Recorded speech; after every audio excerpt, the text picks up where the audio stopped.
Hello बच्चों। एक बार comment section में टेल कर देना कि मेरी वॉइस ऑडिबल और क्लियर है या नहीं है।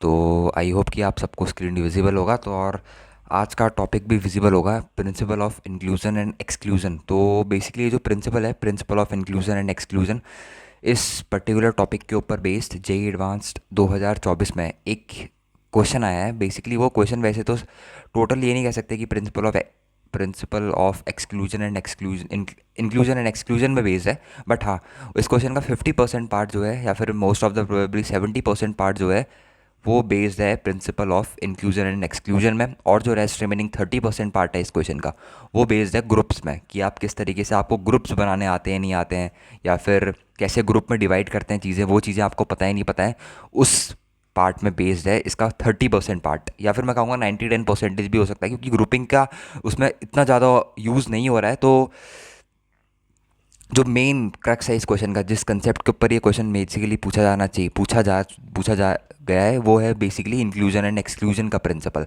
अब पहले थोड़ी सी बात करते हैं कि principal of inclusion and exclusion हमसे कहता क्या है, इसका रियल मोटिव क्या है। Principal of inclusion and exclusion का कई जगह ये टॉपिक छोड़ दिया जाता है, कई जगह इस टॉपिक को स्किप कर देते हैं कि हाँ ये टॉपिक सेट्स में पढ़ा दिया है, सेट्स में पता ही होगा, या फिर प्रोबेबिलिटी में आपको भी थोड़ा बहुत भी अगर ये टॉपिक पता हो। तो बेसिकली इसका जो मेन सोर्स है इस टॉपिक का, principal of inclusion and exclusion का टॉपिक का मेन सोर्स जो है वो बेसिकली सेट्स थ्योरी से ही आता है। अब देखते हैं, थोड़ा बहुत मैं आपको एग्जाम्पल के थ्रू बताऊंगा। ऐसा कोई थ्योरी नहीं है प्रिंसिप इंक्लूजन एंड एक्सक्लूजन के प्रिंसिपल में, बस एक नाम, और अब किताबों में भी इस टॉपिक को देने लगे हैं एक सेपरेट टॉपिक की तरह, पता नहीं क्यों, but it is a simple concept. Principal of inclusion and exclusion जो है वो एक बेसिकली सिंपल से कंसेप्ट के ऊपर काम करता है। हम बेसिक जाते हैं सेट्स थियोरी में।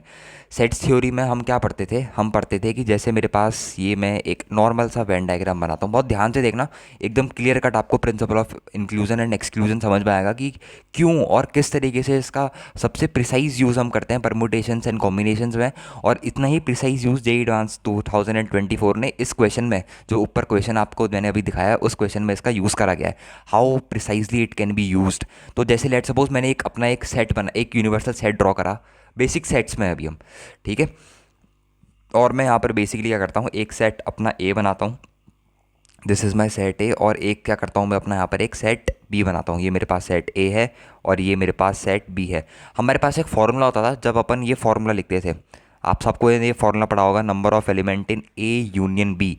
तो number of element in A union B जब हम लिखते थे, ए यूनियन बी का मतलब क्या है, सबसे पहले थोड़ा बहुत बेसिक में जाते हैं। अगर कई बच्चों को सेट्स की थियोरी थोड़ी सी भी दिक्कत है तो उनके लिए थोड़ा बहुत बेसिक में जाते हैं। सबसे पहले मैं बताता हूँ कि ए यूनियन बी क्या है। ए यूनियन बी का मतलब all the elements containing set A as well as set B. तो एन क्या शो करता है, बेसिकली एन शो करता है कार्डिनलिटी ऑफ सेट ए या फिर कार्डिनलिटी ऑफ सेट बी। यहाँ पर एन क्या शो कर रहा है, कार्डिनल नंबर या फिर cardinality of set A union B. अब ए यूनियन बी हमारे पास क्या होता है, ए यूनियन बी बेसिकली हमारे पास ये पूरी चीज़ होती है जिसको मैं शेड कर रहा हूँ, this whole thing is denoted as A union B. मतलब वो सारे एलिमेंट जो सेट ए में भी हैं और जो सेट बी में भी हैं, वो सारे के सारे एलिमेंट हमारे पास किसका पार्ट होते हैं, ए यूनियन बी का। ए यूनियन बी मतलब ए और बी पूरी तरीके से हमारे कंट्रोल में है। अब ए यूनियन बी का हम फॉर्मूला किस तरीके से इंटरप्रेट करते हैं सेट्स में, क्योंकि वो फॉर्मूला यहाँ पर बहुत इंपॉर्टेंट है। Principal of inclusion and exclusion में वो फॉर्मूला आपको पता होना चाहिए कि किस तरीके से उस फॉर्मूले का डेरिवेशन आ रखा है। तो एन ए यूनियन बी का जो हम फॉर्मूला लिखते थे उसमें हम लिखते थे सबसे पहले number of element in A plus number of element in B, जो कि बिल्कुल सही बात है। अगर मैं बात करूं या फिर सिंपल बात करूं, number of element in A, number of element in A में कौन सा रीज़न आएगा, बेसिकली ये वाला रीज़न जो सेट ए को कवर करता है, ये सेट ये वाला जो रीज़न है ये मेरे पास किस में आ जाएगा, एन ए में आ जाएगा। अब वहीं मैं बात करूं एन बी में मेरे को कौन सा वाला रीज़न मिलेगा, तो एन बी में मेरे को मिलेगा ये ब्लू शेडेड रीज़न जो मैंने ब्लू से शेड कर रखा है। एन बी मतलब basically all the element of set B, set B के अंदर जितने भी एलिमेंट हैं वो सारे के सारे एलिमेंट किसके अंदर आएंगे, एन बी के अंदर। और सेट ए के अंदर जितने भी एलिमेंट हैं वो सारे के सारे किसके अंदर आएंगे, मेरे पास सेट ए के अंदर आएंगे। ये मेरे पास सेट ए के अंदर हो गया, ठीक है। अब इसमें से हम एक चीज़ सब्ट्रैक्ट करा करते थे, that is minus n of A intersection B. अब ये जो चीज़ हमने सब्ट्रैक्ट करी, यही चीज़ या फिर यही कोशिश हम कहाँ करते हैं, principal of inclusion and exclusion में करते हैं। वहाँ पर आपको ऐसा कोई नाम नहीं बताया होता है, बट परमुटेशन एंड कॉम्बिनेशन के टॉपिक में आपको एक नाम दे दिया जाता है कि ये जो टॉपिक है या फिर ये जो कंसेप्ट है ये किस पे बेस्ड है, basically principle of inclusion and exclusion. Inclusion मतलब किसी चीज़ को इंक्लूड करना, एक्सक्लूजन का मतलब होता है किसी भी चीज़ को अपने सेट में से, अपने रेंज में से एक्सक्लूड कर देना। इंक्लूड मतलब अपने अंदर लेना, और एक्सक्लूजन मतलब एक्सक्लूड कर देना, अपने से बाहर निकाल देना। जैसे यहाँ पर अपन ने एन ए और एन बी को तो इंक्लूड कर रखा है, but n A intersection B वाली जो चीज़ है इसको हमने क्या कर दिया, यहाँ पर एक्सक्लूड कर दिया। Basically this thing is excluding, इस चीज़ को हमने एक्सक्लूड करा, और ये वाली जो चीज़ है इस चीज़ को हमने क्या करा है अपने सेट के अंदर इंक्लूड कर रहा है, और चीज़ को क्या करा है अपने सेट के अंदर एक्सक्लूड कर दिया है। अब why n A intersection B is excluding, तो एन ए यूनियन बी का मैंने आपको सीधा सीधा मतलब बताया कि number of element of set A. तो जब आपने number of element of set A को काउंट करना शुरू करा तो उसमें ये पूरा रीज़न आया, जिसमें मैंने इसको पिंक पेन से मार्क कर रखा है। और बी का जब मैंने कैलकुलेशन करा तो बी में भी ये पूरा रीज़न आया।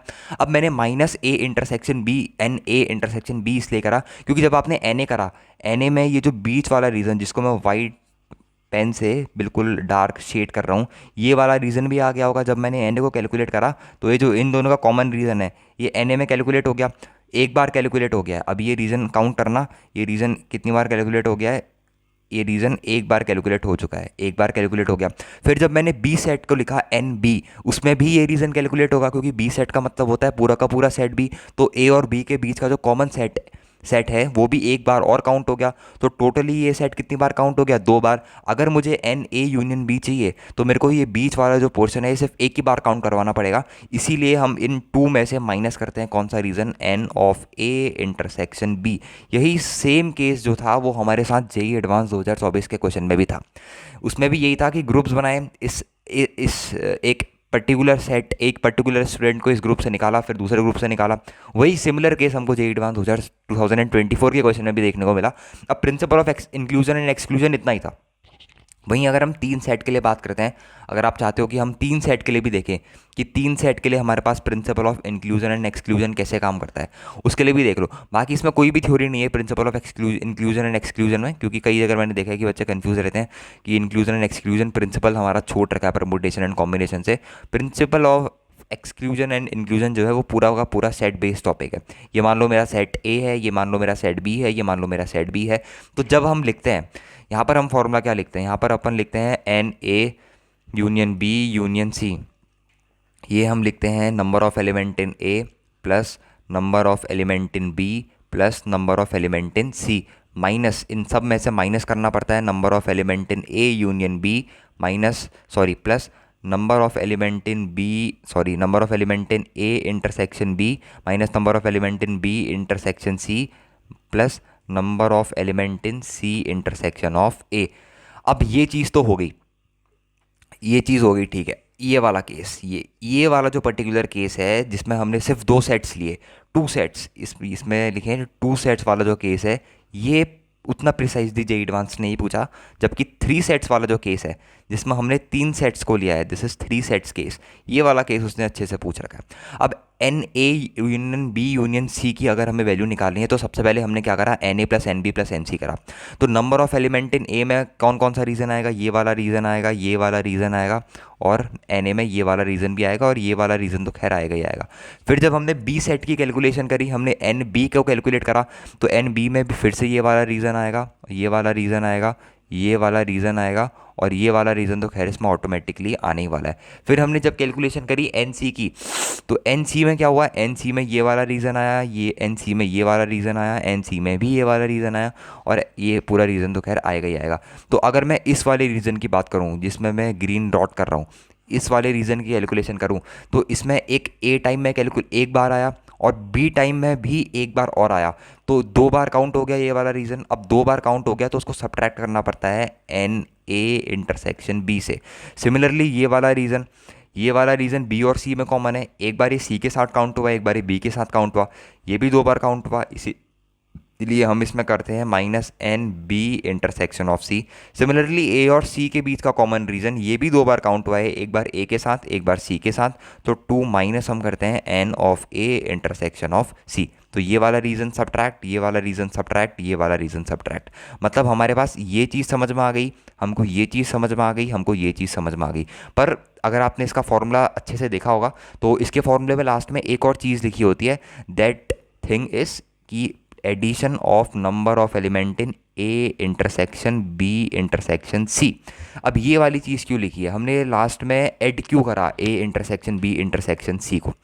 ये हमने A intersection B intersection C को इसलिए ऐड करा क्योंकि जब हम ये इस पूरे पार्ट की कैलकुलेशन कर रहे थे, when we are calculating this whole part, तो इस पूरे पार्ट की कैलकुलेशन में स्पेशली जब हमने इस पार्ट की कैलकुलेशन करी तो इस पार्ट में क्या है हमारे पास, ये वाली चीज़ भी सब्ट्रैक्ट हो गई। कौन सी वाली चीज़? ये जो तीनों में कॉमन रीज़न था, A intersection B intersection C, जिसको मैंने ब्लू पेन से शेड कर रखा है, ये वाली चीज़ भी हमारे पास क्या होगी, सब्ट्रैक्ट हो गई। तो इस चीज़ को कंपनसेट करने के लिए हम लास्ट में क्या करते हैं, n A intersection B intersection C को क्या करते हैं, ऐड करते हैं। इसीलिए ऐड करते हैं क्योंकि जब हमने ये minus n A union B B intersection C intersection A करा, तो इसमें ये वाला जो पार्ट था, ये बीच वाला, ये भी सब्ट्रैक्ट हो गया। तो उसी को कंपनसेट करने के लिए हमने क्या करा, n A intersection B intersection C को क्या करा, ऐड करा, ताकि हमें टोटल वैल्यू किसकी मिल सके, n A union B union C की मिल सके। अब जो क्वेश्चन दे रखा है हमको जेईई एडवांस ने, एक मिनट में इसको यहाँ पर से कॉपी कर लेता हूँ और इसको नीचे पेस्ट करते हैं, यहाँ पर इसको सॉल्व करते हैं। ये बेसिकली अब बहुत इजी हो जाएगा आपके लिए अगर आपको थोड़ा सा आपने, जो मैंने ऊपर आपको थ्योरेटिकल पोर्शन बता रखा है principal of inclusion and exclusion का। बाकी अगर आपको कहीं से भी कोई सी भी थ्योरी देखने को मिल रही है principle of exclusion and inclusion की, वो बकवास थ्योरी है। इस जो मेन थ्योरी थी, जो मेन कंसेप्ट था principal of inclusion and exclusion का, बस वो यही था। एक आपको दो सेट्स के केसेस के लिए याद रखना है कि दो सेट्स के केसेस में किस तरीके से चीज़ें काम करती है। मेन पोर्शन ये है कि ये जो नेगेटिव वाली चीज़ आई, minus n A intersection B, ये वाली चीज़ कैसे आई, ये चीज़ आपको पता होनी चाहिए, और शायद अब आपको ये चीज़ पता भी हो गई होगी। और जो इसके बाद 3 सेट का केस था, उसमें इंपॉर्टेंस देता है ये एडिशन वाला केस, जो कि जेईई एडवांस ने इसी क्वेश्चन में पूछा है आपसे, minus n A plus n A intersection B intersection C की। ये आपने सब्ट्रैक्ट क्यों करा? क्योंकि आपका यहाँ पर से गायब हो गया था, इसीलिए हमने उसको यहाँ पर कंपनसेट करने के लिए उसको एडिशन करा। अब ये वाला क्वेश्चन पढ़ते हैं। सबसे पहले इसमें दो कंसेप्ट मिक्स हैं। ये जो जेईई एडवांस 2024 का न्यूमेरिकल बेस्ड, ये बेसिकली 2024 का क्वेश्चन है, न्यूमेरिकल बेस्ड, ठीक है। अब ये वाला जो क्वेश्चन है, इसका सॉल्यूशन देखते हैं ये कैसे हुआ। इसमें बेसिकली दो कंसेप्ट लग रहे हैं। इसमें अगर मैं कंसेप्ट्स की बात करूं तो बेसिकली इसमें दो कंसेप्ट इवॉल्व हैं। एक कंसेप्ट इसमें इवॉल्व है ग्रुप्स का, कि ग्रुप फॉर्मेशन कैसे होता है। वैसे इतना ज़्यादा भी नहीं है, बस आपको थोड़ा बहुत भी अगर आता है ग्रुप का फॉर्मेशन। प्लस इसमें जो मेन प्रिंसिपल है वो है इंक्लूजन एंड एक्सक्लूजन का, principal of inclusion and exclusion. जिसको इंक्लूजन एंड एक्सक्लूजन नहीं आता वो इस क्वेश्चन को नहीं कर पाएगा। Principal of inclusion and exclusion इसमें मेजर पोर्शन है, पूछने की कोशिश करेगी, ये करीब 90% पोर्शन है इसका, और ग्रुप फॉर्मेशन का करीब हमारे पास 10% कंसेप्ट लग रहा है। अब क्वेश्चन क्या पूछ रहा है हमसे, उसे पढ़ते हैं। हमसे बोल रहा है question, a group of 9 student S1 S2 S2 S3 up to S9 is divided to form 3 groups, 3 teams X Y and Z of sizes 2 3 and 4 respectively. मतलब 9 स्टूडेंट के 3 ग्रुप बना दिए हैं। Suppose that S1 can not be selected for the team X, S2 can not be selected for the team Y, then the number of ways to form such team. पहले तो आपको total number of team बना लेनी है। आपने 9 students जो हैं इसको 3 टीम में सेलेक्ट डिवाइड कर दिया, X Y और Z। X का साइज़ कितना है हमारे पास 2, Y का साइज़ कितना है हमारे पास 3, और Z का साइज़ हमारे पास कितना है 4। तो ऐसे ग्रुप फॉर्म करने के टोटल कितने वेज होंगे, वो होंगे फैक्टोरियल 9, और आपको पता है ग्रुप के साइज़ फैक्टोरियल 2, फैक्टोरियल 3 और फैक्टोरियल 4। इससे आपको क्या कर देना है, डिवाइड कर देना है। तो ये तो आ गए टोटल नंबर ऑफ वेज। ये मेरे पास क्या है, टोटल वेज। ये मेरे पास क्या है, ये है मेरे पास टोटल वेज ग्रुप बनाने के। अब उसने एक और जो ट्वीक कर रखा है क्वेश्चन में, वो ये कर रखा है कि उसने बोल रखा है suppose that S1 can not be selected for team S। जो S1 S2 S3 9 मेंबर्स हैं, इसमें से S1 जो है वो टीम X में सेलेक्ट नहीं होना चाहिए, और सिमिलरली S2 जो है वो टीम Y में सेलेक्ट नहीं होना चाहिए। तो अब मुझे बताओ कि ऐसे कितने नंबर ऑफ वेज से हम टीम को बना सकते हैं। अब मैं ये तो वेज आए, ये है मेरे पास टोटल वेज की, भैया इतने तरीके से हम ग्रुप बना सकते हैं। माइनस इसमें से पहला केस वो माइनस करना है जब S1 जो है वो मेरे पास X की टीम में सेलेक्ट हुआ, माइनस S2 किस लिए, S2 उसलिए जब मेरे पास S2 Y की टीम में सेलेक्ट हुआ। तो मेरे को एक केस तो ये माइनस करना है जब S1 X में सेलेक्ट हुआ, तो मैंने कर दिया माइनस जब S1 X में सेलेक्ट हुआ, माइनस S2 जब Y में सेलेक्ट हुआ, तो माइनस S2 जब वो Y में सेलेक्ट हुआ। अब देखो, अब यहाँ पर ये तो 2 सेट्स वाला केस हो गया principal of inclusion and exclusion का। अब जब हमने माइनस S1 X करा, मतलब इसमें हमारे साथ साथ एक और केस माइनस हो गया, वो ये वाला केस माइनस हुआ जब S2Y में था, तब ऑटोमेटिकली वो S1X में माइनस हो गया, और जब S2Y था तो ऑटोमेटिकली S1X भी इसके अंदर होगा, तो वो केस भी माइनस हो गया, और जब S1X था तो S2Y भी उसके अंदर होगा, तो ऑटोमेटिकली ये वाले केस भी माइनस हो गए। तो इन्हीं केस को कंपनसेट करने के लिए हम एडिशन करते हैं, किसका, S1 जब X में था इंटू S2 जब हमारे पास किस में था, वाई में था।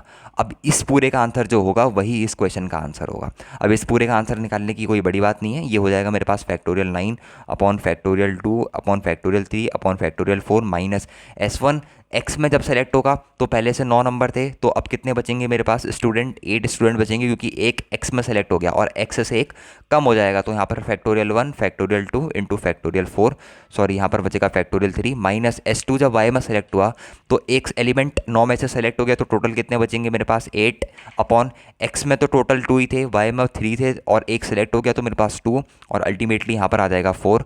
तो एक तो मेरे पास ये चीज़ हो गई, बीच में एडिशन भी लगा सकते हैं, प्लस अब लास्ट वाला जो केस है S1X इंटू S2Y, साथ में S1X में भी सिलेक्ट हुआ और S2Y में भी सिलेक्ट हुआ, तो 9 में से 2 एलिमेंट सेलेक्ट, 2 बच्चे सेलेक्ट हो गए, तो टोटल बच्चे कितने बचे, that is factorial number 7 upon X में से एक गया तो फैक्टोरियल 1, Y में से एक गया तो फैक्टोरियल 2 इंटू फैक्टोरियल नंबर 4। तो ये था मेरे पास किसका concept, principal of inclusion and exclusion का, कि जब आपने S1X की कैलकुलेशन करी तो उसमें ऑटोमेटिकली S2Y वाला केस भी आ गया, तो वो भी सब्ट्रैक्ट हो गया। जैसे ऊपर हो रहा था NA यूनियन B में NA intersection B intersection C वाले केसेस भी काउंट हो जा रहे थे, तो उसको आपने एडिशनली ऐड करा।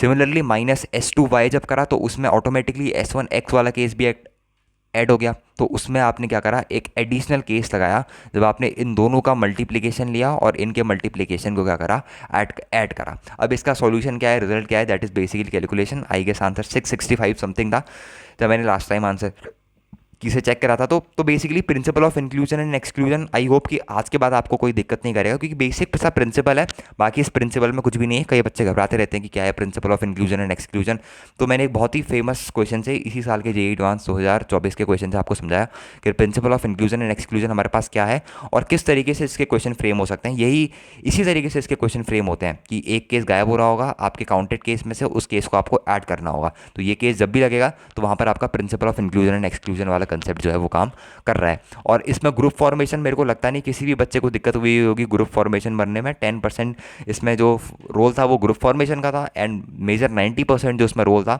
वो किसका था, basically principle of inclusion and exclusion का। तो आज की वीडियो में इतना ही रखते हैं। अगर आपको किसी भी टॉपिक में वीडियो चाहिए तो आप मेरे को कमेंट सेक्शन में बता सकते हैं, उस टॉपिक में आपके लिए वीडियो आ जाएगी। Okay bye, thank you.